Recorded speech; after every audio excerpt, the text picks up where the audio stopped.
করছো? খিদে পেয়ে গেছে তো। হ্যাঁ, হয়ে গেছে। কি কি করছো?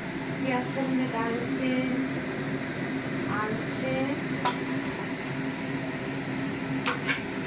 মোচা বাবা, মোচা মোচা।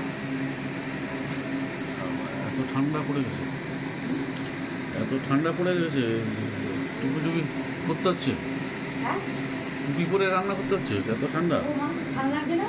গ্যাসের কাছে তো গরম লাগে, তোমার গরম লাগছে? গ্যাসের পাশে তো গরম লাগে, গ্যাসে রান্না করলে, যারা রান্না করে অসুবিধা তাদের আছে, গরম এটা হাতে লাগে। জল বুঝছো, এটা হাতে জল কেমন লাগে, ভালো লাগে না? একটু অসুবিধা আছে বুঝেছো, আচ্ছা। হাতে ঠান্ডা।